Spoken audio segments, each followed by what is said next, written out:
Dagsa pa rin ang mga bakasyonista sa mga patok na beach sa Boracay at Iloilo. Mula sa Boracay nakatutok live si John Sala ng GMA Regional TV. John. Ivan, marami na ang natapos ang kanilang long weekend sa isla ng Boracay at umuwi na. Pero marami pa rin talaga ang on the way pa lang sa Boracay para magbakasyon. May sipangs na raw sina Mary Grace sa Boracay, kung saan sila nagbakasyon ng 4 na araw. Yung kayak, island hopping, tsaka yung white sand at tsaka yung mga view. Kasi sobrang ganda ng view dito sa Boracay. Sina Dory, sinulit din daw ang activities sa isla. Na-experience namin kung ano ang wala sa lugar namin. Sina Carmina, sa April 23 pa uuwi at susulitin daw ang second time nila sa Boracay.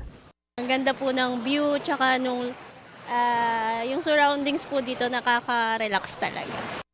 Kahit tapos na ang long weekend, makikitang marami pa rin ang patawid pa lang sa Boracay. Pero meron na ring mga paalis ng isla. Nananatiling mahigpit ang pagbabantay sa seguridad sa isla, gayon din sa Cagban Jetty Port. Bukod sa Boracay, dinarayo rin ng iba pang beaches sa Panay. Sa isang beach sa Oton, Iloilo, enjoy sa pagtampisaw at pag-chill ngayong Easter Sunday ang mga pamilya at magkakaibigang dumayo kahit pa tirik ang araw. Gaya ng pamilya Ladisla na ito na raw ang nakagisnang paraan sa pag-celebrate ng Easter Sunday. Uy, ganito ka sa dalagahalin sa may dagat to ka. Kalangoy, nagpurotero sa kalangoy. Sadya 100% kita na sa feeling. Todo bantay naman ng PCG Iloilo at PNP para masigurong ligtas ang mga naliligo sa dagat.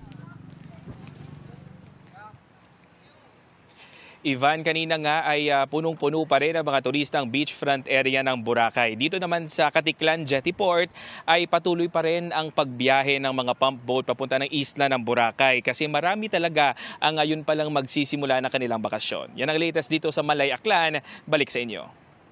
Maraming salamat, John Sala ng GMA Regional TV.